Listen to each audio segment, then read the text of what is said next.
Andrius Kubilius est le nouveau Premier ministre lituanien. Ce conservateur va devoir faire face à l'un des défis majeurs pour son pays, démanteler avant décembre 2009 la centrale nucléaire d'Ignalina, construite sous l'ère soviétique, une nécessité dictée par le traité d'accession à l'Union européenne. Mais la Lituanie souhaiterait prolonger l'activité d'Ignalina 2 ans de plus pour éviter des pénuries d'électricité. Monsieur le Premier ministre, bienvenue sur Euronews. D'abord, que va faire la Lituanie d'Ignalina? Est-ce que votre pays va tenir les engagements de fermeture pris lors des négociations pour rejoindre l'Union européenne?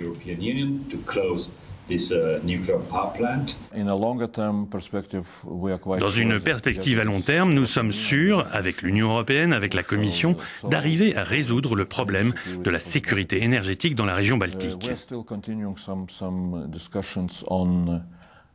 Nous continuons nos discussions sur des questions de court terme qui apparaîtront après la fermeture d'Ignalina. Si nous devons fermer en décembre 2009, il y aura 2 années problématiques. Nous ne sommes pas sûrs que la quantité d'électricité sera suffisante pour la région.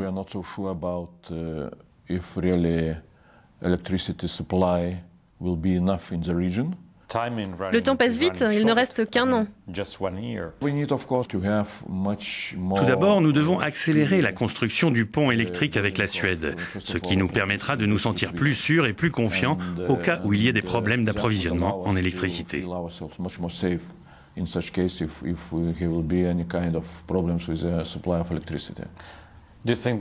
Pensez-vous que le pont électrique entre la Lituanie et la Suède sera prêt au 1er janvier 2010? Je n'ai pas la réponse. Je ne sais pas si la Commission a la réponse sur ce qu'il faudra faire début 2010 si nous devions avoir un hiver froid ici en Lituanie avec des coupures d'électricité. La seule solution que nous aurions serait d'acheter de l'électricité à la Russie. Et selon les experts internationaux, les Russes eux-mêmes ont parfois des problèmes d'approvisionnement, en particulier pendant les hivers froids.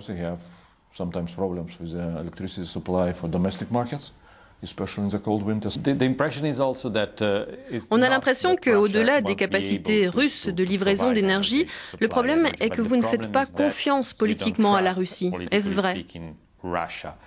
La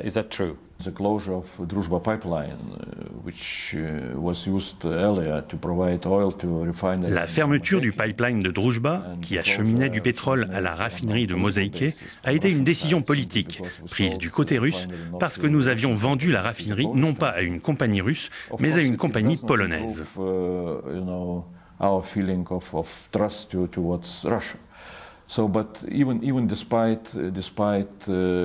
Alors, évidemment, ça n'améliore pas la confiance envers la Russie.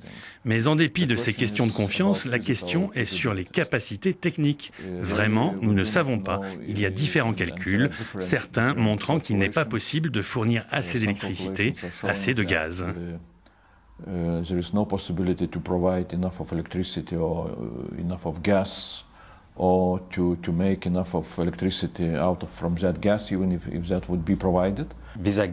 Pensez-vous que la centrale nucléaire de Visagina, la nouvelle Ignalina, sera construite?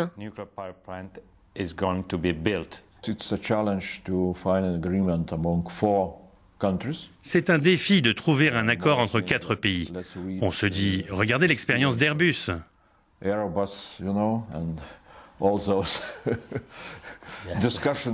Mais ces différents pays n'ont pas une grande expérience dans la gestion de ce genre d'affaires pour obtenir un accord à 4 sur ce genre de dossier. Mais je suis sûr que nous devrions trouver un accord.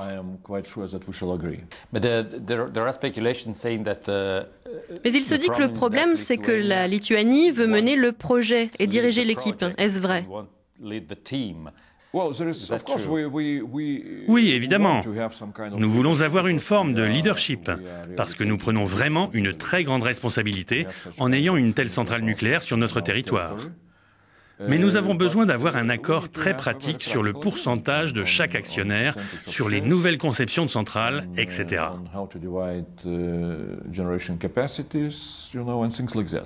Les Polonais disent qu'ils veulent vraiment participer à notre projet de nouvelle centrale nucléaire.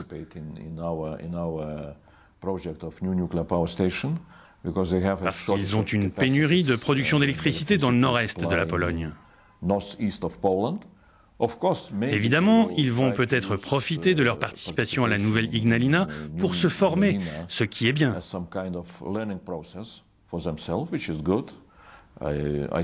Je pense que la Pologne aura sa propre centrale nucléaire dans, disons, 15 ou 20 ans, c'est sûr.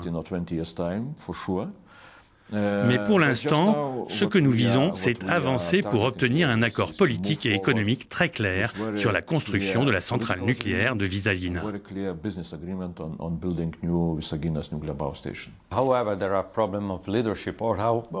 Cependant, il y a des problèmes de leadership ou des problèmes entre les pays, des problèmes politiques, parce que même au sujet du pont électrique, il y a des différences de point de vue entre les pays de la mer Baltique.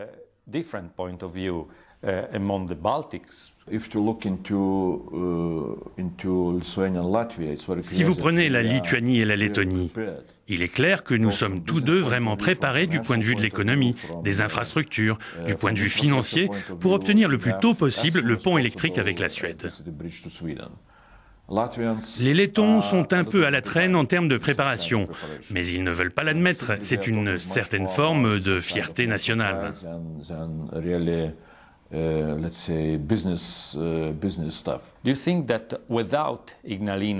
Pensez-vous que sans Ignalina, ce sera plus dur pour votre pays de tenir ses engagements sur la lutte contre le changement climatique ? Je sais qu'il y a des négociations avec la Commission pour qu'elle nous augmente les volumes de quotas d'émissions. Nous avons une vision très claire de ce que nous avons à faire pour économiser l'énergie, particulièrement le chauffage. Nous avons de grands projets pour rénover l'habitat collectif qui consomme 2 fois plus d'énergie que les nouvelles maisons modernes. Il y en a vraiment beaucoup. On va arriver à 27 000 appartements. Il